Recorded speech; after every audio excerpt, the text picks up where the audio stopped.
When someone brags about their car, it usually goes like this: it's got 500 horsepower.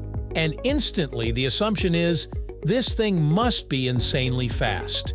Because let's be honest, we've all been trained to think that more horsepower equals more speed. But that's not always true. Horsepower sounds impressive, sure, but it's often misunderstood. Speed depends on more than just that one number. So today, we're breaking down what horsepower really means and why horsepower isn't always about speed, both practically and surprisingly, right here on History of Simple Things.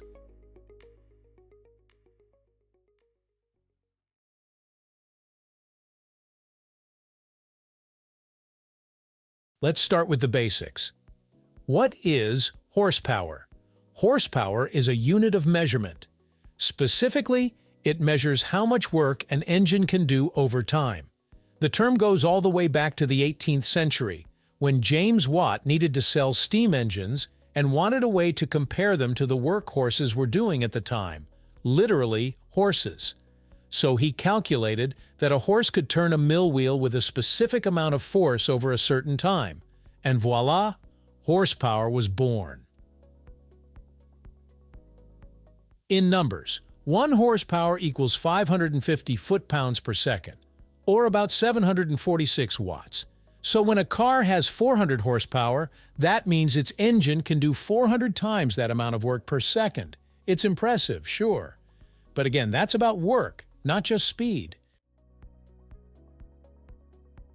This is where most of the confusion starts: horsepower versus torque. Think of torque as the raw twisting force the engine produces. Horsepower, meanwhile, is a function of torque multiplied by engine speed, RPM. That means horsepower depends on how fast the engine is spinning and how much torque it's producing at that speed. Here's a good analogy. Imagine a cyclist. Torque is the force they apply to the pedals.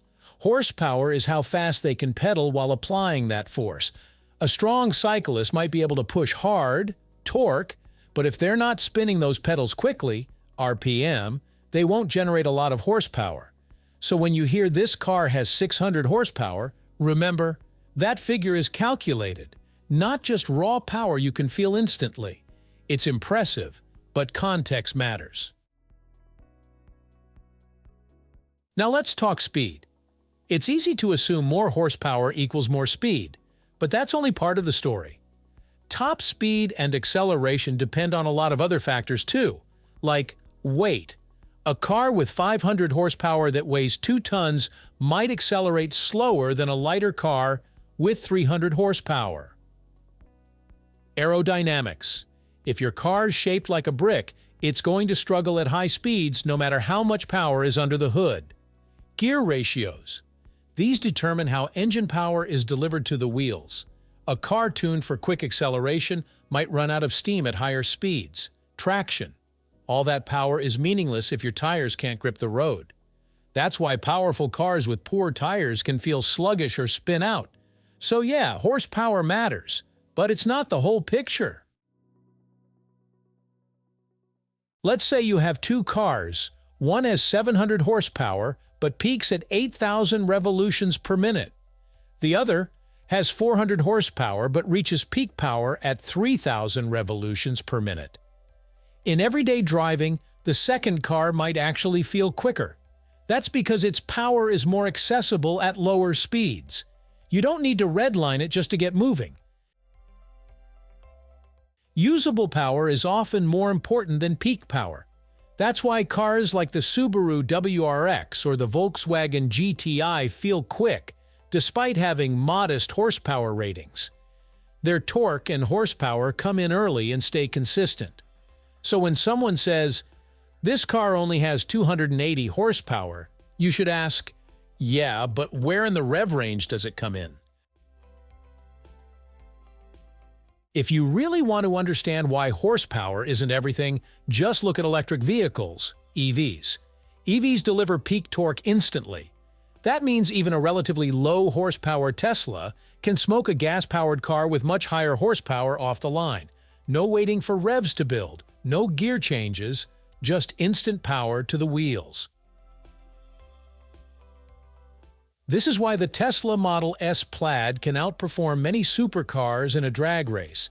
Despite being a four-door sedan with a screen bigger than your laptop, it's about torque delivery, not just numbers on paper. Let's be real though, horsepower sells. Car manufacturers know this. That's why every year we get some absurd announcement like, the new Dodge Demon makes over 1,000 horsepower. And that's cool and all, but how many people are actually using all that power? Most of it never gets unleashed unless you're on a track. The truth is, a lot of people chase high horsepower for bragging rights, not practicality. And hey, if that makes you happy, go for it. But if you're buying a car for real-world performance, you're better off paying attention to the power curve, torque, weight, and how the car actually drives. If you're car shopping, or just love geeking out on performance, here are a few things that matter more than just horsepower. Torque curve. Is it available low in the rev range? That's ideal for daily driving. Weight to power ratio. This gives you a more accurate idea of how quick a car actually is. Transmission and gearing. A car with the right gearing can feel faster than a higher horsepower car with sluggish gear changes. Drivetrain layout. AWD versus RWD versus FWD can all affect how power hits the pavement. Real-world reviews. Don't just look at dyno numbers, see how the car actually feels in motion. At the end of the day, horsepower is just a number, a useful one, but far from the full story. A car's performance is about balance, not brute force. Handling, torque delivery, weight, gearing, and design all play a role.